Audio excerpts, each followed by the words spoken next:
Welcome to the Talkin Tabletop Podcast, a collection of tabletop thoughts from a growing community of board gamers. And I'm your host, Ryan, from the Mista Rau Gaming YouTube channel.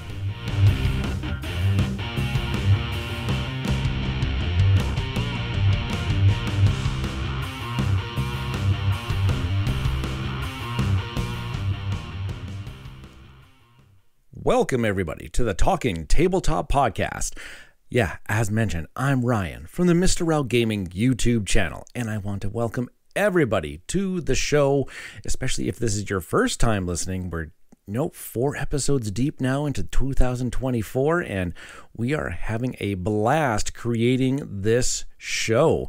What is the Talkin Tabletop Podcast? Well, it is a podcast where a whole bunch of different board gamers are coming together and sharing their tabletop thoughts. Yeah, that could actually be a review, that could be what they've been playing lately, or just literally anything that is interesting to them in the board gaming and tabletop gaming hobby at this particular moment in time. And we have a whole bunch of really cool guests on here. Again, we have Alex McKenzie, who is from the Meeple in the Moose. We have Brian Chandler from Colourblind Games once again. We have Danielle Chan from her YouTube channel, DaniCha.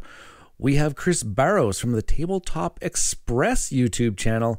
And of course, we got good friends, the Meeple Dungeon podcast themselves. Rob and Anna Marie are joining us once again for the show.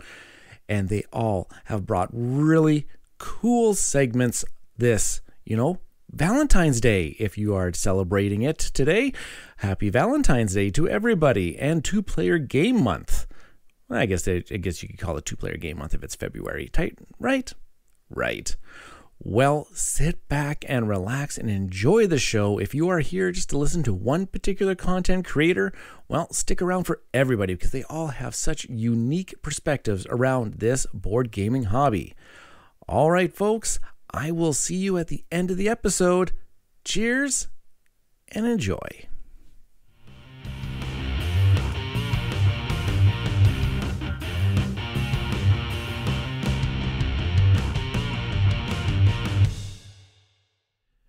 Hello, everybody. It's Rob and Anna Marie from the Meeple Dungeon, and we are back recording a segment for the Talkin Tabletop Podcast. And we'd missed the last couple, so we're back on track here, and we want to hopefully be in on this. Get our act together. Yeah, as a usual participant, yes. Right? So we want to talk about a game for our segment today. What game is that, Anna Marie? That game is Mandala, designed by Trevor Benjamin and Brett J. Gilbert, art by Clemens Franz, and published by Lookout Games. Yeah. I could have just gone in a different order, but brain didn't work that way. Mandala. This is a game that we've both been interested in for quite a while. It's a 2-player game. It's an abstract game. And then we finally got a copy. This game came out in 2019. Yeah.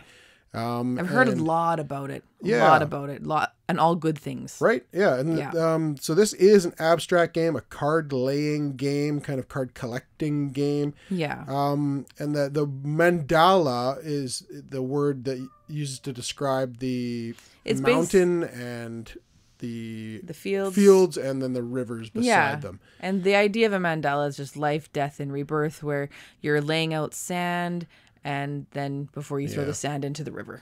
Sure. It just... Yep. Yeah. But there's a board, a main board in this game, and it's a big cloth mat, which is really, really pretty and nice. Yes. And it's supposed to represent the mountain, rivers, and fields. But it's very, very crazily abstract. Like, what is the word that you said? Kaleidoscope. That's right.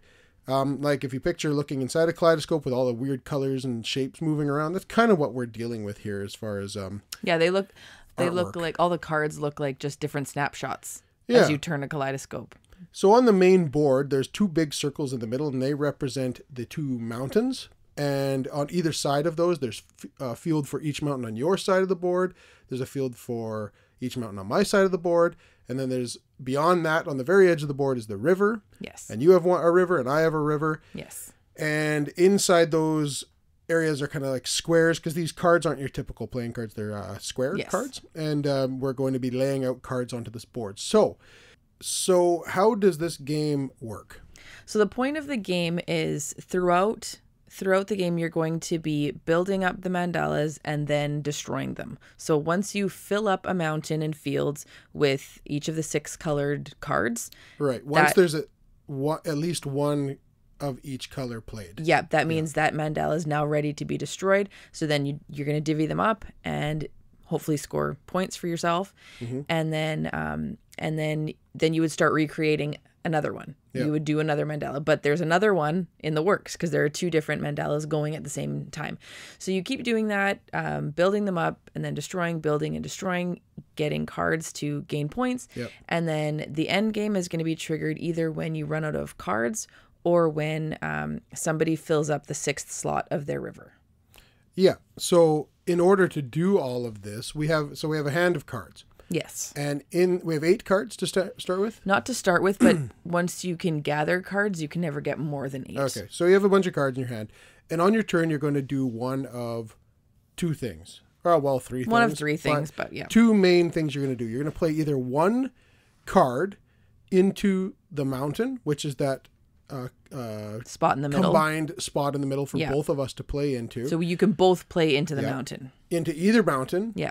And each of us can play to the center of each mountain, 1 card. Yes. Or you can play to your own side of the field. Yes. As many of a certain color as you want, as long as that color is not already played in that mandala, whether it's on your side of the field or in the middle of the mountain. Yeah. And that's all you're really doing, and then you're drawing extra cards and you're drawing. Yeah, so you can if you build the mountain by putting 1 card in there, then you can redraw. So then you can draw up to 3 cards into your hand, keeping in mind you can never go over 8. Yep. And then you check to see if you completed a mandala. Yeah, and a mandala is complete when at least one of every color of card is in that particular mandala. Yeah. And once that happens, you will then see who has the most cards in their field. So on my side, so if we did this right-hand side mandala and we had one of every color somewhere inside here, we would look to see on my side how many cards I have in my field versus how many cards you have in your field. Yes. If I have the most cards in my field, I'm going to be able to select first from the cards in the mountain. The cards in the mountain. So you would select and you would take all of the cards of 1 color in the mountain. Right. So let's say there were 3 red cards. You would take all 3 of those.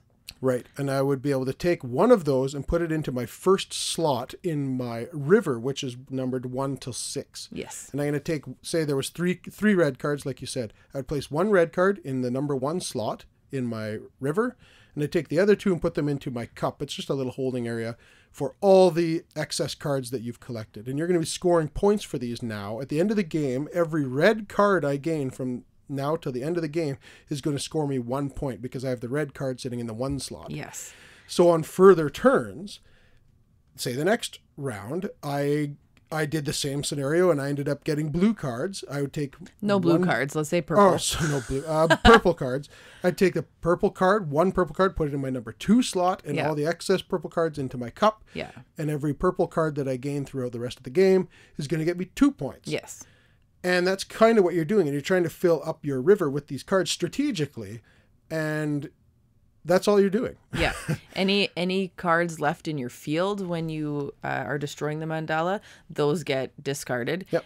And so only the cards that are in the mountain area are the ones that get scored for points. Yep. So it's a very interesting balancing act of, do I play into the mountain? Do I play into the field? What do I do? And do I need more cards in my hand? Because if I do, I need to play into the mountain. But do I have the right cards to play into these spots? Because now, like, you can't play a color that's already been played. So now you might be looking at the other mandala on the other side, seeing does it make more sense to play on that side or this side, in my field or in one of the mountains? And maybe you can't play in either of them because of just the way the cards are drawn. So then you do your third action, and that's just discard. Yep. You Toss your hand. You can take 1 color and discard as many of that color as you have in your hand if you want. Yep. Say I had 3 reds. I would discard 3 reds, and then I would pick up 3 new cards. Yep. And then the next turn, hopefully I could play something. Mm-hmm. And then once you have filled, the first person to fill their river ends the game. Or the cards run out. or the cards run out. Yeah. But that's generally speaking, someone's going to fill their river. Yeah. And that ends the game. And then you calculate all the cards that you have sitting in your cup versus what level Their of point points value that is, they yeah. are sitting at on your river. And that's it. Yep. And you count it up and you see whoever has the most points. It's a very simplistic game. Yep. But Very simple, but there's a lot of oh strategy. my goodness. And Trying to figure out what to play. Every time I play this, I think, okay, I got this, and I'm going to keep my reds for over here and my oranges for over there, and I'm going to do this and I'm going to do that. And then I never get them. Yeah, I know. Or I get ones that I don't need. I have a lot of luck in this game. Well, I liked it a lot. I think you're just better at it than me. I don't think it's luck. I liked it a lot. I like this one a lot. Yeah. This was a game you were particularly interested Yeah. in. And, but yeah, I really, really did like it a lot. I do like it, even though I lose all the time. Yeah. I really like it. I'll figure it out one day. So if you're looking for a cool 2-player abstract card game with some strategy, 2 thumbs up for Mandala from us here. Absolutely. So I think, what are we at here? Oh yeah, no, we got to get moving here. So we just wanted to say that we have our top 10 games of 2023 Yes. episode out on the Meeple Dungeon podcast, as well as we're recording tomorrow the top 10 most anticipated games of 2024 episode Yes. for the Meeple Dungeon podcast with the special guests Norm and Chris from Cardboard Conjecture podcast. So take a listen. We'll have yeah, that ready tomorrow night. that should be or out in the Wednesday. next day or two. Yeah. Yeah. It'll be out probably the day after this episode. Oh yeah, I guess comes this out. one isn't live. No. Yeah. So just take a look for it. That'll be the next Yeah. episode of the Meeple Dungeon podcast. So you can find us on the X app, the Meeple Dungeon, YouTube, the Meeple Dungeon. And if you'd like to contact us, the Meeple Dungeon at gmail.com. So we're going to run and we'll see you in the next episode. Cheers. See ya.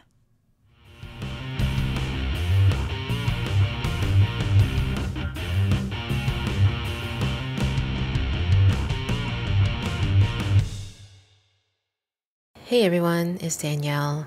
I run the YouTube channel called DaniCha, where I focus on board gaming, specifically solo board gaming. So I do unboxings, playthroughs, tutorials, and the occasional live stream. So if you have not checked out my channel yet, feel free to do so. So my topic this week will be going over the board game that I played in January. Since the last time we had an episode was actually January 31st, so I have a roundup of games that I really liked and played in the past month of 2024. So looking at my BG stats, in January 2024, I played 197 games, and keep in mind this actually includes games I played on Board Game Arena. I played 52 different games, 23 were new to me, and my H index was 7. So that means 7 games were played at least 7 times, and those were likely the BGA games. To focus on a few of the ones that I want to mention today, I'm going to be excluding any digital implementations. So the first one I'll be discussing is A Gentle Rain. So this one I played a lot. It's an easy game to pull out. It really is such a gorgeous and beautiful, relaxing solo game. You're basically placing tiles out, matching the halves of the flowers on the tiles to another tile's halves. And then when you form a circle with 4 of the tiles, you bloom. And so the point of the game is to bloom all of the lilies, and then you'll score on how many tiles you have left in the stack. So that's just such a lovely game. Honestly, you would probably see that on every month's play. So if I do a roundup of February, I'll probably skip talking about it, but I did want to mention it. Raising Robots was my second most played game. And gosh, that was really, really fun. Solo was amazing and multiplayer was just as fun. That game kind of has a wingspan concept, as most reviewers and content creators have been saying about the game. But I feel like it's also very different. The resource management is top notch. That mechanic is really well done in Raising Robots. And I felt like I don't know, like I was actually really building robots, like that there was a process. Wingspan doesn't really have that linear process. You could basically do anything that you want to do. But in Raising Robots, it was very specific which phases would be played on each round, which I liked. I liked that. It required a lot of thinking and planning ahead. And also when you're using the AI which you would use in both a solo and two-player game, there's an element of surprise, I guess, but you can dwindle down the choices that they decide to play each turn because you get to see what they've already played on their previous turn. So I like that. It kind of reminds me a little bit of how Aeon's End feels with the turn order when you play against the bosses, because the turn order cards, if you know anything about Aeon's End, you shuffle it between each round and you don't know who's going to go first or second or third. And so I felt that Raising Robots was similar in that sense, although people are comparing choosing the phases for each turn to be compared to what's it called, Race for the Galaxy and Terraforming Mars. Ares, I don't know if that's how you say it. That is my little summary about Raising Robots. I found that to be a very fun one. Healthy Heart Hospital is the third game that I played, and this one was actually sent to me as a review copy, and I really liked it. I've never played the original because there is an original, and the one I got was 3rd edition, and it was really, really fun. It's a push your luck kind of dice game, and I did a few videos on it, actually on my channel. So there's actually a playlist, if you're interested in learning more about it, check it out. Overall, you're basically trying to save patients before they die, and if you end up killing 5 patients or more, depending on what special actions you have in play, that could increase your corpses. I know that sounds kind of morbid, but basically you're able to increase how many patients could die before you lose the game. Overall, it's a very fun game. If you like push your luck games, I think this is the one for you. I played Tumbling Dice, which is more of a party game. It's not soloable, although, I mean, you could probably play solo and try to beat your own score. I wouldn't stop you from doing that, but a very fun party game. I played with 7 players, and it was just lots of fun, lots of laughing, very competitive, because the point of Tumbling Dice is that you're rolling or throwing or tossing your dice down some steps that give you multipliers depending on the value of your level that you land your dice on. So there's some dexterity on it. You can knock people off the board. You could make people's values even higher or lower than it was when it first got tossed onto it. So lots of fun to be had with that one. All right, and the final game that I will mention is Splitter. This was a game that I was also sent to by the publisher, and I really enjoyed it. It takes about 5 minutes to play solo, very quick. I mean, I guess it depends how fast you roll your dice. But for me, when I was playing solo, it was very fun. It is kind of a beat your own score, so if you're not into beat your own score, you probably would not like this game. But I like the change in how you play. This is a roll and write. You roll 2 dice, and you have to use each of the dice values on your sheet, but your sheet is split down the middle. It's symmetrical. So you have to place your value of one die on the left side of it, and then the other value of the die to the right side of it in a very symmetrical way. And that really becomes a puzzle because you have to be able to score well with the dice you also roll. So if you roll a 2 and you roll a 4, you have to decide which side is better to have that 2 or the 4 written down. Because when you score, you actually score on how many numbers you have of that value. And hopefully I said that correctly, but basically if you have a group of 2s, you only score it if there's a pair of 2s together. If there's 3 2s together, you don't score that. Another example is if you have a group of 4 4s that are adjacent to each other, they're connected and grouped together, you score 4 points for every group of those 4s. So very interesting. I like that aspect of it. I think there's other games that have similar mechanics to that. I'm not really sure if there's a name for it, but basically, depending on the value, that's how many dice you would use the values next to each other, and then you'd get points according to that value. All right, well, I'll end my segment here. I hope you enjoy learning about these 5 games I played in January 2024. I look forward to what I'll be playing in this upcoming month. I have a lot on my table and shelf. Currently I have Wormspan, which was a lot of fun so far, and I have Scholars of the South Tigris. I have Lawyer Up, which I was sent a copy of. So lots of content coming on my channel. If you're interested in catching any of those videos, definitely check it out. Again, my channel is DaniCha, DaniCha, and I'll see you guys next time. on the Talkin Tabletop Podcast. Bye.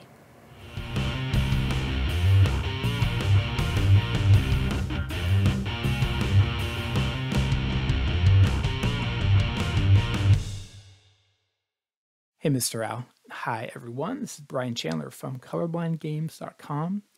And today I'm going to give a brief game review of a game that I've reviewed, did some small modifications of. There's a full review written on my website where you can see some images of this game. This is the Red Cathedral.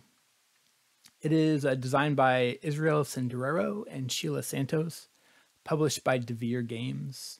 It's a classic Euro, puts 1 to 4 players in the role of construction teams building St. Basil's Cathedral in Moscow. In the solo mode, you actually play yourself, one of the builders, and then you play against Ivan the Terrible. And it's a race. You're racing the Automa. We'll talk mostly about the solo mode there. But the thing that makes this interesting, 2 things. One, it's in a very small box. So it is what I consider a full Euro experience in a very small box, and also has a rondelle. So it's got dice that go around a rondelle that is part of the game, and collecting resources you do by moving these dice around and then re-rolling them. I find it fantastic. I think it's really fun. Reminds me a little bit of Newton, or really a lot of Euros. You could probably make any kind of Euro that is a race to build something faster than your opponent. Really just kind of hits the sweet spot there. So I've had a great time playing this. I just recently picked up the expansion called Contractors. Just barely kind of scratched the surface of that. There's a lot in that box as well. That definitely expands the footprint a little bit if you add Contractors. If you don't, it's something that kind of fits on a little side table. Again, you can see a photo in my review that I can put that on my little side table desk here and just have it sitting there in my office, which is nice. So I'll get through a game 45 minutes or so, maybe an hour, depending if I'm playing it in one sitting or not. One other little item I wanted to mention is on the accessibility side. In general, it does a really nice job double coding the components. The primary building materials are stone, wood, and brick. Those are both in different colors and different shapes. They're not just cubes. So it's easy for me to distinguish them from each other. There's also some gems that are 2 different colors, but also shaped. The 4 player colors are in pretty good shape, except there is a red and green issue that I had. I don't ever really play with the red and green player components of hardly any game, so that could be confusing if I ended up playing 3, 4, 5 players and needed to get to those parts. But otherwise, I usually play yellow, and maybe yellow and blue is kind of my normal combo if I'm just picking 2 colors. But the dice are also 5 colors, so they are white, yellow, red, green, and blue. And generally speaking, everything was fine except that red and green. And so what I ended up doing is marking up everything that was green. Something I've done over the years is anything that's green gets some kind of a horizontal or vertical line on it, and I did that with both the player components and also the green die. And then any reference to the green die also added some lines just on the edges of the die. Like some people wouldn't even probably see it or notice it if they weren't looking for it, but it provides me that just additional value I need. When the green and red are right next to each other, I can see them fine, but when I see them separate from one another, especially in lower light conditions, it's just a little bit harder for me to see. So making that one markup allowed me to make it playable for me, or at least easier to play. So overall, Red Cathedral, fantastic. I consider it a game that punches above its weight class. It's a crunchy Euro experience in a small box. And yeah, something I would highly recommend if you haven't seen it before. If you haven't seen it and have any color vision issues, I would recommend checking out my website at colourblindgames.com. Otherwise, they're really for everybody. I would recommend checking it out. Again, this is Brian Chandler, and appreciate joining you today. Bye.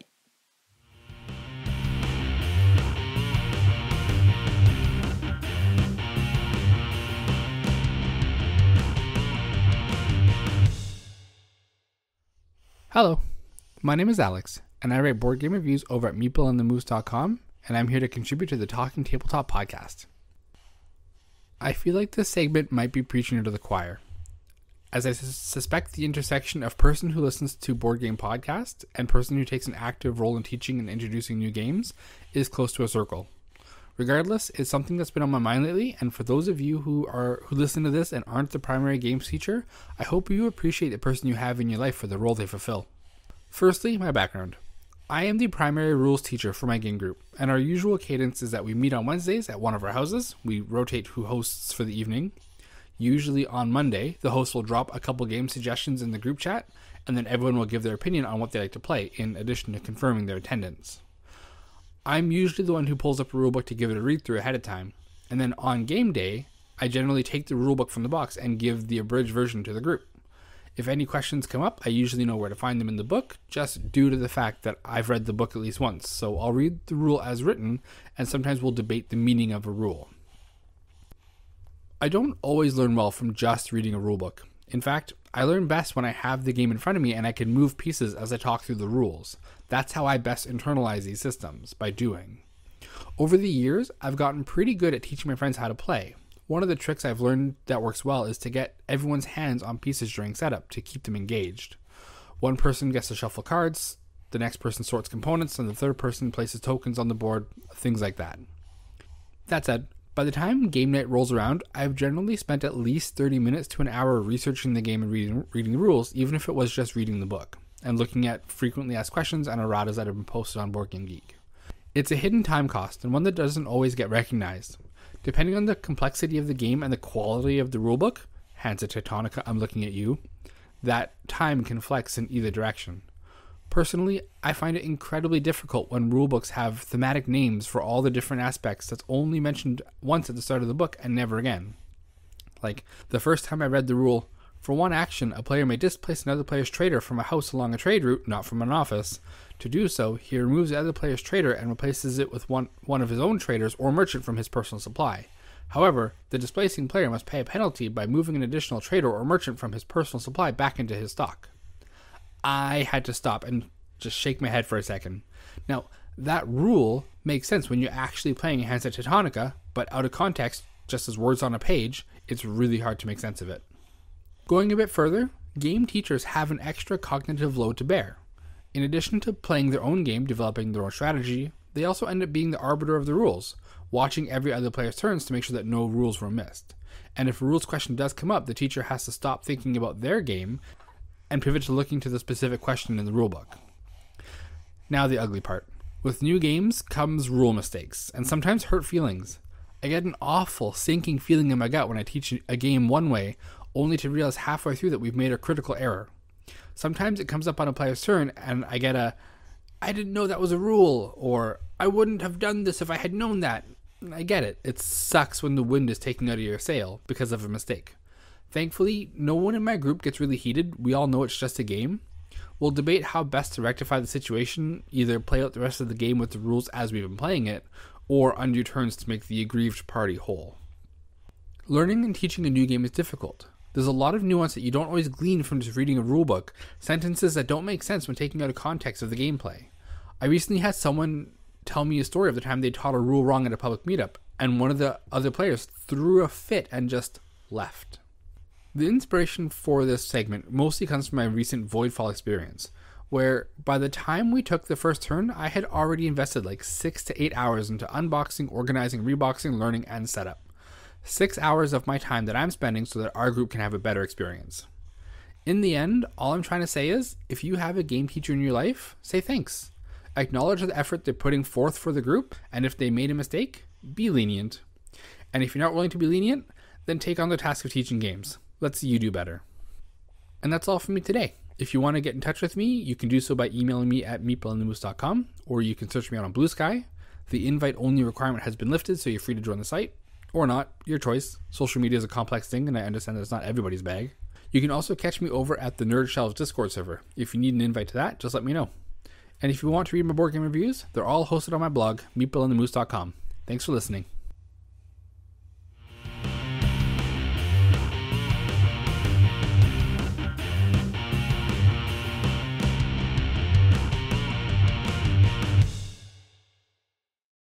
Hello, Talkin Tabletop Podcast.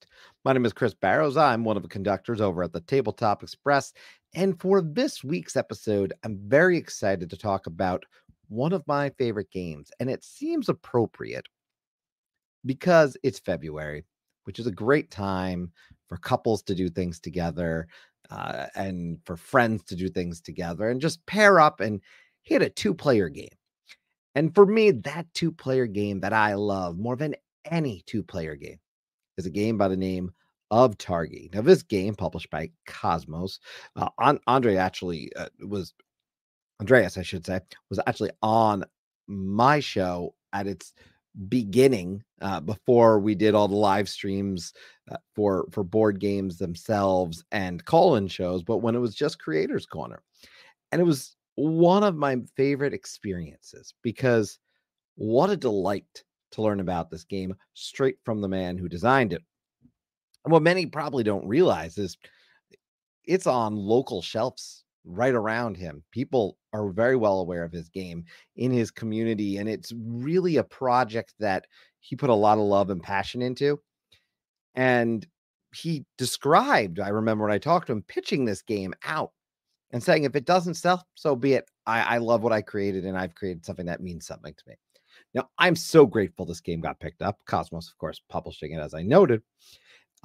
Artists, by the way, Tara Akatsu and Franz Vowinkle. Targi, however, is a grid-based game where you are going to have a modular board with an open drafting concept. The board is always going to have the same border, but the cards in the middle are going to change in every single game. And you've got 3 meeples, and you're going to put a meeple on the outside on 3 different spots.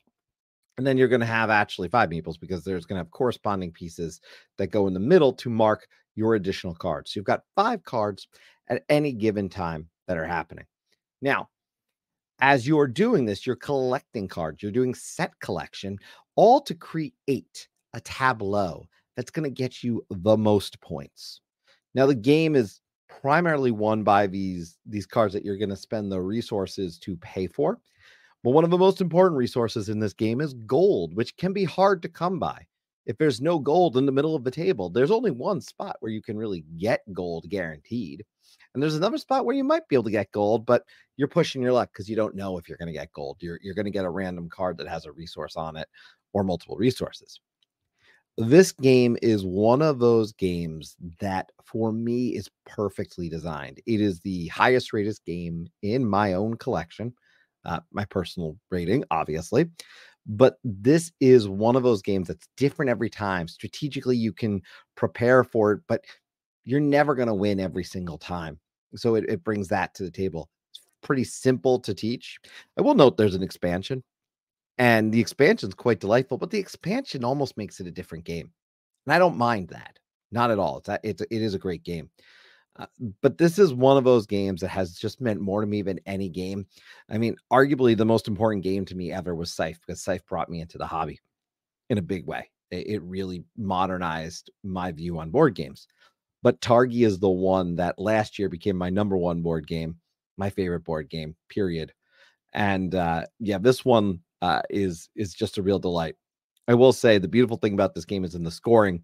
You're building these 3 rows of 4 cards, and you're going to score more points when you get identical cards at the end of the game or in a row, or if they're all different, you're going to also score some points. But the cards themselves have ways they score points. So really, if you're scoring over 40 points in this game, you've done very, very well.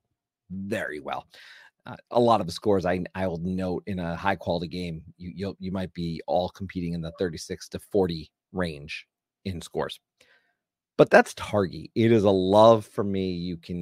I can gush over this game for a lot more than 4.5 minutes, but I'm not going to. But that is a game that means the world to me. In February, it's especially important because I like to talk about 2-player games in this month. I just encourage you to come over, give us a like and a subscribe, and come join us live for Call Aboard, our call-in show. I want to thank Mista Rau, of course, for continuing to host this show, which has been a delight to be a part of. And with that, I say thank you for listening. Go out and play some great 2-player games this month, and just share a good time with a dear friend, a partner, whoever it may be. 2-player games are a wonderful way to have a game hit the table at any given day and every given moment, because all you need is one other person. Have a great night, everybody. Yeah, have a great night, everybody, and I'll talk to you soon.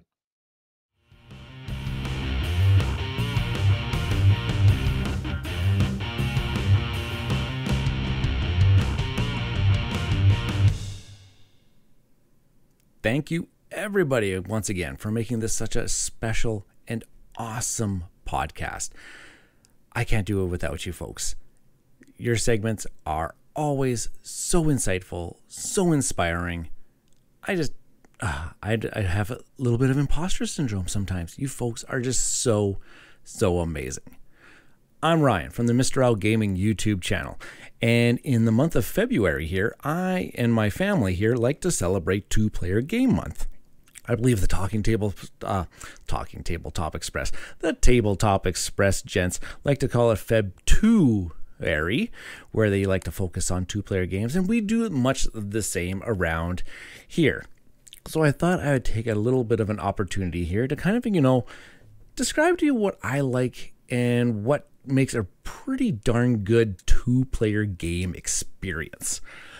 What makes a 2-player game experience is, well, a lot of people will focus on like the classics like checkers and chess and Go. Very simple rule sets, sometimes pretty abstract, like the ones that I just mentioned, pretty abstract. So what we find is a lot of these 2-player games that are coming out recently have an abstract element to it. And I like to refer to them as the quote-unquote chess-like games. There's a few of them that come out every now and then, and man, they still end up being really, really good and big hits in our household, especially with me and my wife. My wife being my main gamer partner, player number 2, if you want to say it like that. So abstract games do come into play quite frequently. Also, the games that have a bit of a tug-of-war element to it, where one player is doing one thing and the other player has to whether leverage, either try to gain some leverage on their own or give up some leverage in order to maybe set themselves up for a better move later down the line. That back and forth gameplay, ever so good. And of course, we're talking lots of these games that we find really play really well, have that player interaction, but it's not like super mean. It's not really like punch you in the face, lock you in a phone booth and let's see who comes out alive type of player interaction, but it's way more subtle. Very much you have to, like, the player interaction is you have to definitely be paying attention to what your opponent is doing so that you can hopefully maybe deny them some actions or deny them some abilities while at the same time leveraging yourself. So there's that back and forth tug-of-war aspect again to it, but you also have to be really paying attention to what your opponent is doing in their particular games. Now, this month, I am going to be coming out with a video a little bit later on. Still got a little bit of editing left to do on it, but it will be coming out very shortly. I have my top 10 2-player only games that was created also with my wife's input in play too, because I can't make a list. I have a lot of 2-player games that I really enjoy, but that she doesn't enjoy as well. So I thought we had to come up with a list of games that we both really enjoyed and kind of rank them. And then I kind of like, averaged our rankings together to kind of really come up with a really good, solid list. And surprisingly, our top 3 games all ended up being our top 3 games. It was really quite miraculous. It made her make the list on her own, and she came up with them on her own. So I'll share with you my top 3 games of 2-player only, not games that are played 2-player, but these are 2-player only games. So I'll give you a little bit of sneak peek, and then you can watch the video to see if you want to, if you want to, find out the rest of the other 7 games that are on the top 10 list. So, without further ado, number 3 on our list here is a little card game called Jaipur. I believe that's how you pronounce it. It is designed by Sebastian Pachon, and it is a recent production, I believe, is done by Space Cowboys. Now, this is one of those great games of card collecting, your set collecting, or all these different jewels and gems, and eventually you're going to be playing them down. And as many as you can play down, you're going to be collecting these chips that also give you extra bonus points based on the set size that you have come up with. And of course, there are lots of common cards that, they're not worth as many points, but then there are like super rare cards in the game. And if you can collect sets of those ones, they're going to be worth definitely way more points. And there's a very interesting rules around how you can collect cards and you can trade cards. There's these camel cards that are in there that you can trade the gems in with for camels, or you're just trading other gems in for other gems. And with eventually you're going to be coming out. And then rounds only last as long as if there's I think there is 3 gem piles left. Then the current round is over. You'll tally up your points, and it is a best of 3 game. You don't just play with one round. No. You want to play the full game and get that best of 3 experience, because man, oh man, how many times have we had it that it always has to go to that 3rd game. Jaipur. If you haven't checked it out, definitely take a look at it. It is one of our classics. It's one of our staples. If we just want to unwind for an evening, that is one that comes out quite regularly. Our number 2 game of all two-player only games is designed by Antoine Bauza and Bruno Cathala, and this is the spin on 7 Wonders, and this is 7 Wonders Duel. We love 7 Wonders in this household, except for the 2-player variant that came in the original box did not fire with us. It was, for lack of better words, it was just terrible. It was not enjoyable. It has a 3rd dummy player, and it was garbage. And then when they came out with this 2-player only dueling version where you are still collecting and you're still drafting cards, but it's kind of like more of an open draft, because there's kind of like these pyramid schemes of cards that you're going to be, and some of them are revealed and some of them are not revealed, and you're still collecting your same types of cards that you were in 7 Wonders. You have to collect your resource cards so that you have the prerequisites to purchase other cards, or you can be discarding cards just to get yourself some money. You can use that money to pay for resources that you're missing. It still has lots of classic 7 Wonder feeling, but man, did they capture a great 2-player experience where you're really paying attention to what your opponent is collecting and trying not to let them collect that one card that's at the top of the pyramid. And oh my gosh, the way that I've drafted my cards, I don't think that I can stop them. And of course, you can go through all 3 ages, and then whoever has the most points at the end of 3 ages wins. Or there's 2 other ways of winning the game. There's a tug of war of military strife going back and forth. The more military cards you collect, the farther you push the military token towards their side. And if it gets all the way to their side, you automatically win by military. Or you're going to go the science route, where if you collect, I believe it's 6 or 7 symbols, different symbols of science technology, you automatically win the game. So, wow, they captured a lot in this game. I highly recommend this one. It's definitely another one, and we've got the expansion content now for it too, and it just adds those just add a whole nother layer to an already amazing game. And of course, our number 1 game has already been mentioned on this podcast. We cannot get enough. It's probably the game we've played the most of in our gaming collection. Chris Barrows of the Tabletop Express has already mentioned Targi as one of his favorite games and his favorite 2-player game of all time. It is also our favorite 2-player game of all time. So I am not going to sing its praises any more than it's already done on this podcast. If you didn't listen to his segment, definitely go back a little bit and listen to his segment. I will reiterate everything that he has said about what makes this game so fantastic. There is the set collecting, but how you actually obtain the cards in this game by having to put your meeples around the edge and trying to come up with the intersection points of collecting what you really, really want, but your opponent already went in that column or already went in that row. So there's no way impossible that you're going to be able to get that card. And now I have to pivot my strategy this round. And I have to wait, and I have to be careful of after certain rounds, I have to give up goods. And if I don't have them, then I'm going to lose points. And oh my goodness gracious, this one has everything you would want in a 2-player experience, and it's a little bit meatier. It doesn't overstay its welcome, but it's a nice big game in a small box. Gives you, I don't know, it takes 45 to 60 minutes and cards, and it's just cards on a table, but it provides you with a nice big board game experience, but it's only meant for 2 players. Targi, again, Chris Barros sang its praises. I'm going to sing its praises. Definitely have to check it out. The expansion is well worth it once you've explored that base game enough. And yeah. All right, folks.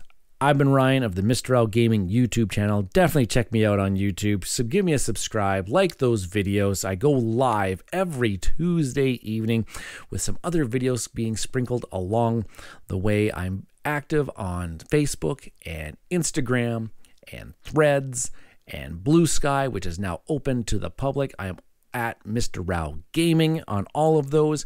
If you would like to contribute as well to the Talking Tabletop Podcast, reach out to me at mrraugaming@gmail.com, and I'll get you with all the information that you need in order to contribute to the podcast. You do not need to be a content creator. If you just have something that's on your mind and you want to share it with the gaming community, by all means, submit me a segment and we'll get you on the air. All right, ladies and gentlemen, I believe that is everything we have for you this week. Happy Valentine's Day if you decide to celebrate it. And as always, thanks for listening, and we'll see you in 2 weeks' time. Cheers, everybody.